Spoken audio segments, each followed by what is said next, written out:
Now then, guys, welcome to JJ's Total Adventures with myself, JJ. Today we're going to be talking about a bit of bake prepping, a bit of this and a bit of that. So I'm going to take you over into my kitchen today. Not very organised kitchen, but it's a kitchen anyway. So we're going to go in there, we're going to do some bake prepping. I hope you enjoy this. If I've missed anything out, let me know in the comments. If you want to see something that I've not mentioned, let me know in the comments. If I've missed anything, let me know. And yeah, I pretty much think I've covered everything, but we'll see when we get there, won't we? We'll take you into the kitchen now. So, how to look after your maggots. I've put some fresh maize flour in the tub. Nice clean tub. Get me Riddler over the top of that, and then my maggots straight into the Riddler. Probably just do like a handful at a time so we don't spill over. Do like half a pint at a time or so. You basically just leave them to do the thing in the Riddler. Don't get them wet like you see here in this tub. They're a bit wet and sweaty. They sweat together and the rain and stuff. Just try to keep them dry. Yeah. You can keep them in a bag like this. You get them in a tackle shop, tied up like that. You can keep them in a bag like that for 2 or 3 days. Put them in a maggot tub. Let them breathe for a bit. Pretty much it for maggots. Casters. Make sure you take your. That's it. Casters. These are casters. Make sure you take your castings out of your Riddler when you finish your riddle. Your maggots should last for 5 or 6 turns, to be fair, like depending how many you end up getting, how many you end up using. At the minute I'm only using like 1/4 of a pint at a time, winter, and just a bit of knocking about. Yeah, at the minute I'm not using pints and pints. I will do when I get back into match fishing again, but at the minute I'm not using pints and pints, so I'm not getting a lot of casters, cast-offs, whatever you want to call them. To be fair, I've got half a pint there at the minute. Preferably want a pint or two to fish with. So yeah, just keep them turning and don't waste any. Use your deads up as well. Keep them in a bag, tied up for a few days, chuck them in the freezer or whatever. Yeah, that's pretty much it for maggots. I'll show you this. They're now riddling into a nice clean tub, nice clean bed, and we'll leave it there to do its thing. And that's it for maggots. So we're just gonna prep some micro pellets. Quickly show you how you do this. So we're gonna stick some water in.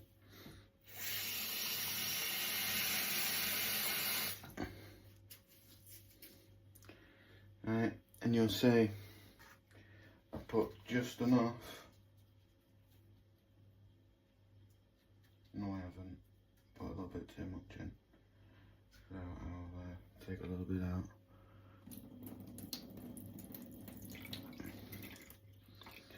So I've just put just enough to cover the top of the pellet. I'll show you a bit closer.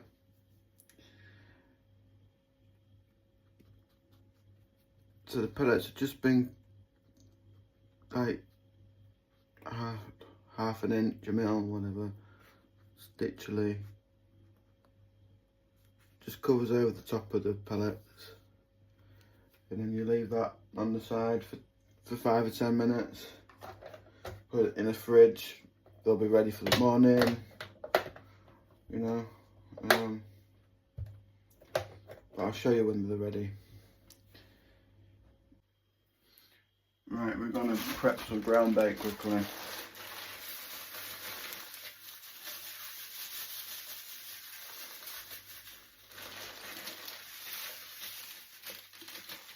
Put it off the birds afterwards.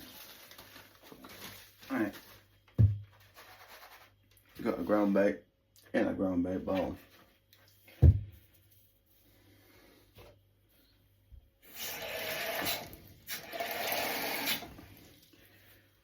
We had little bits at a time, because we can never take any out, but we can always add it in. Right. Nice round bowl, so you can give it a good mix.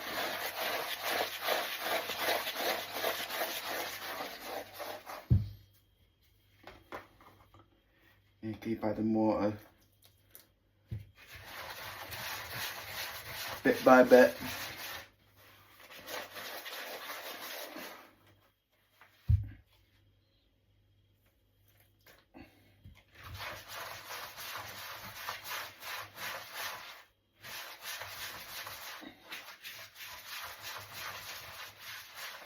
And as you can see, if you use a round bowl, you can mix it well. You can't really get in all the corners when you're using a bait box or something. You need something round to do it in. An old mixing bowl, ground bait bowl, sort of those takeaway bowls, you get noodles in sometimes.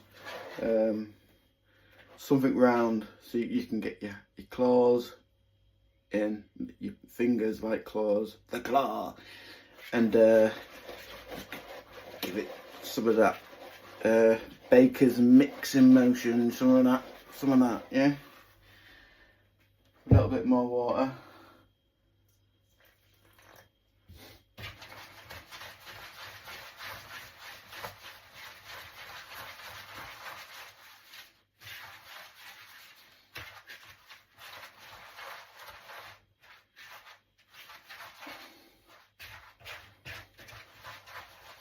So you get a nice fluffy, we're getting there now, not, we're getting a nice fluffy consistency.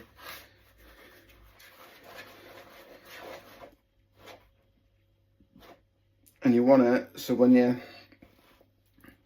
pick it up, you can ball it like that, look. But it also breaks down really nicely as well, look. Just like so. So that's how you do your ground bait. You can add particles into it, sweet corn, hemp into it now. So we're back to our pellets. We just give them a bit of a shake to break them apart a little bit. And they're pretty much ready to go then. Squeeze some together, just to check if they're ready, and this should go together like so. So as you can see, they hold quite a bit of water in, so on a dry hot day, like I mentioned before, you can stick it in your ground bait and have some particles in there like so. And then again, give it a bit of a mix. So you've got some particles in your ground bait.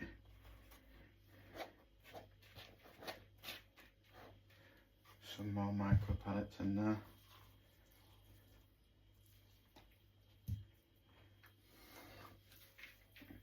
Give it a good mix.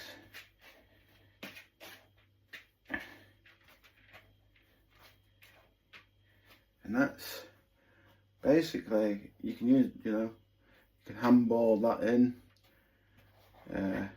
Feeder, method feeder, cage feeder. Because of how small particles it is, I'm only using micro pellets in there. They're really small particles, so that will fit on your method feeder nicely. So yeah, what other bait stuff do we want to see?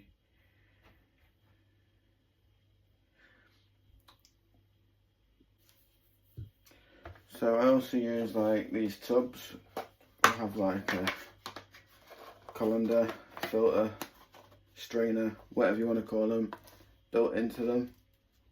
It is a bit dirty, it needs washing to be honest with you, but get yourself one of these, because I'll be honest with you, they're really good, they really are. I've got myself a little pint one there, and I think I've got a 3-pinter. So if I just want to have an hour session, I've got enough to do some method balls, a couple of casts out with a small pint tub. If I'm having a proper session, I'll take my 3-pinter out with me. I use scoops for baiting up, as well as just getting ready for a session and putting a few bits in my tubs. I also use little pouches like this to keep pellets. This one's got all my hook baits in for feeder fishing, all my pop-ups and wafters and all my little tiny boilies and stuff like that. I've got in there. Use these sort of pouches for pellets and boilies and everything else as well. I have a little purse pouch that goes around my waist. That's also useful. Yeah, plenty of takeaway tubs. Never ever chuck your takeaway tubs. Because they're always a lifesaver. Always a lifesaver. Even when you need to freeze some food up, if you're overcooked for the night and stuff, they're always a lifesaver. I'm looking here. Bait pumps to pump your pellets, the expanders and stuff. Plenty of different size strainers, so you can strain out dirty bedding for me maggots, to keep your maggot bedding clean, like I've shown you before. Dry and clean maggot beddings. Different size strainers, yeah, I've said that. Yeah, we'll move on to the next thing.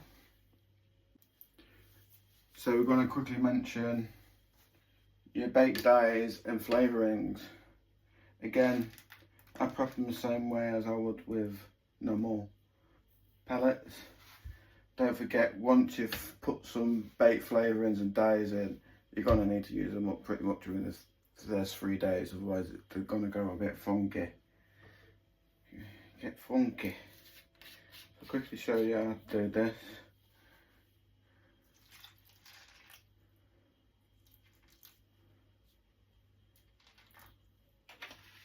Little bit of bait dye in a box like this, or in a tub, and you just make sure your pellets get a good soak in. And you just pretty much leave them on the side for 5 minutes, and they end up green. So yeah, you can stick flavourings. Flavourings work the same way as your dye. Again, you could use your strainer. I don't like using my strainer with my bait dyes because I just don't. I'm OCD. I don't like doing it. I only do it with flavourings. This one isn't really a dye. It's more of a flavouring. Sweet corn one, what I use a lot. And And I literally, if I'm just fishing for tiny bites for crusions and stuff like that, bit of sweet corn on the end of my hook, I literally put 2 or 3 squirts of that in, fill it up with water, dip the pellets in, let them soak, take them out, stick them in my another tub, empty tub, bait bucket or whatever else, and then I can go again. So I'm using the flavouring more than the once. I suggest that you do that too, because you don't want too much bait dye and bait flavourings in your baits. You want probably like 15% in it. Like, yeah, you don't want too much in your baits. At the end of the day, water quality again. It goes down to water quality, doesn't it? We want to keep our bailiffs and managements happy at our fisheries, and we like to keep our fishies happy too.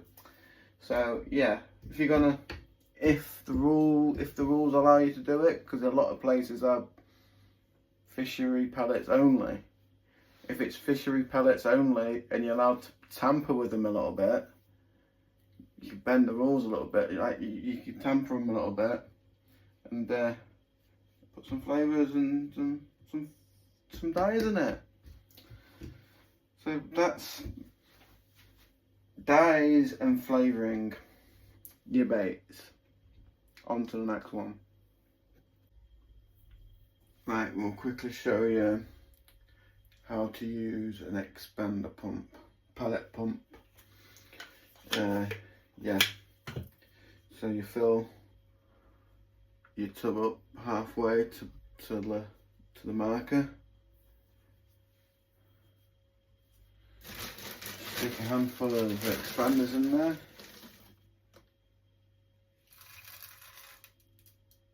Like so. Couple more in there. There we go. Stick the lid on. And then what we do is we suck all the air out of the tub. Most pumps work similar. Some pumps you have the plastic bit here, you fill it up first. And my opinion, they're a bit of a palaver for me to use. Might be okay for you to use, but my opinion, for a palaver, you can imagine having to turn it upside down and just getting wet and pellets all over the floor and etc. So I use these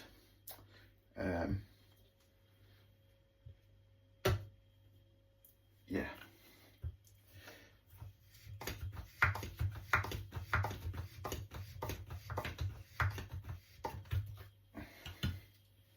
So we leave them a couple of seconds. See that there? And as we press this top button, it will release all the air. Make sure I've got all the air out of it first.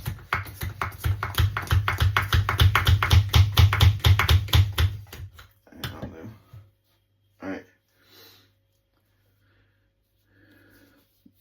You can not quite see on camera, I'm not too sure. Oh yeah, you can. You can see that the tub's sucked itself in, so we sucked all the air out. And we just press the top button, and it releases all the air back in, which drops the expanders down to the bottom. And all we do is, after that,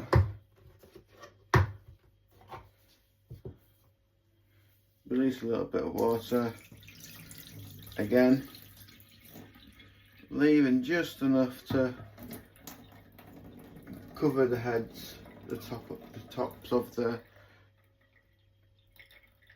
pellet, like so. And then you've got a little handful sessions worth of expanders.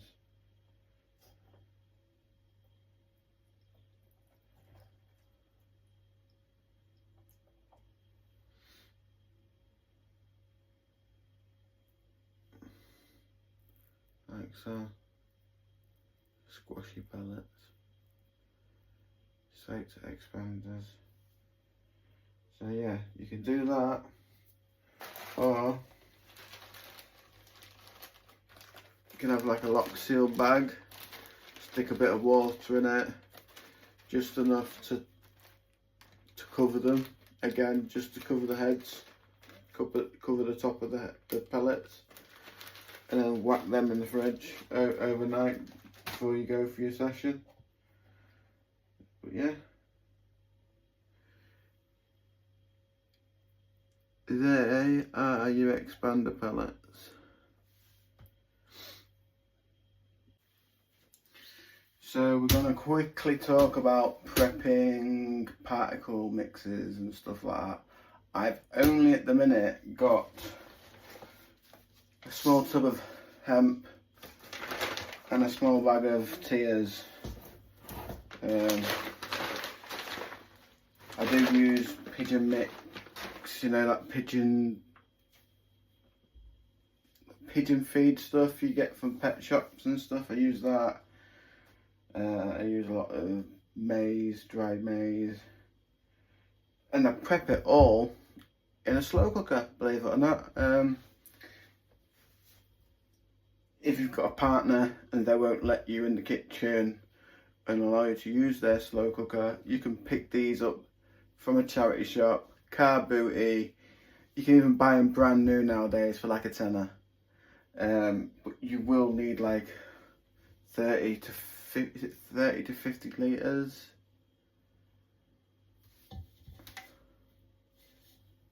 I can't remember what mine is. I think mine's 30 or 50 litres. It's only a small one, but I get probably a good, depending how much I fill it, 4 to 8 pints of particle mixture. It doesn't matter what particle mixture you do. You whack in your particle in your slow cooker, you fill it up with water, and you make sure the water is, again, about half an inch to an inch. Keep coming back on it to check that all the water's not evaporated. Top it up if and when it needed. Give it a good mix when needed. And after a few hours, you should have perfect particle mix. You'll know when it's ready when all the particles start splitting. So, for example, the hemp seed, see in my hand there, oh, gone all over the floor. They'll start splitting like so. You see that? I've just split it with my finger, but they should naturally split when you're cooking them. So yeah, that's pretty much how you do your particle mix. Doesn't matter what particle mix you do. Always remember that every bit of that particle mix has to be split, cooked correctly, fully cooked. At the end of the day, if you undercook anything for yourself in the kitchen, you're going to get a bellyache. And it's the same for particle mix. The fish are not going to process it through the stomach properly, and you end up with bloated carp, like you see all these stuff pictures on the internet.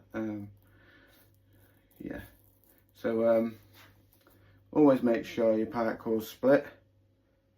Oh, that's flicked over the counter. But yeah, make sure your particle is always split like that hemp is.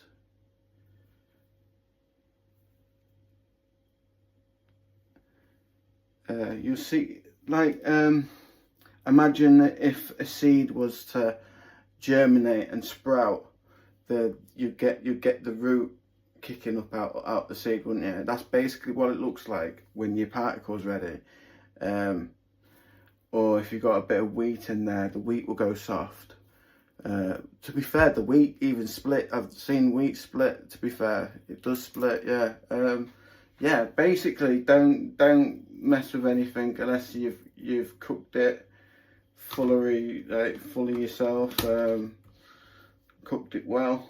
I give it a couple of hours in a slow cooker on high, and it usually does the job for me. So that's my my little bake prepping video. I might do a boilie video one day, but I've not made no boilies for years actually. I might get some gear and do some. All I need is a boilie rolling table and a gun. I've got everything else here, ingredients and stuff I might need. I can get hold of. So yeah, look out for that one. A boilie making video. If there's anything else you want to see prepped for fishing, let me know in the comments. Pretty much covered everything, like, but you're gonna need to prep. Like, you're not allowed to use meats on ponds anymore. Most ponds anyway. So there's no point in me showing you how to cut and prep meat, and flavour meat and all that. Maggots, pellets, sweet corn, just the go-to baits.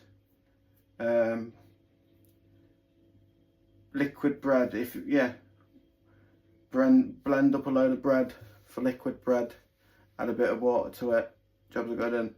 And yeah, anything else, let me know in the comments if there's anything I've missed. This is basically the bread and butter of what I use. Basically, yeah, pellet, corn, maggot, boilie is pretty much the bread and butter for my fishing, or for all of most of my fishing, to be fair. Carp fishing in the winter. Yeah, thank you for popping by, and catch me on the next adventure. Take it easy, guys.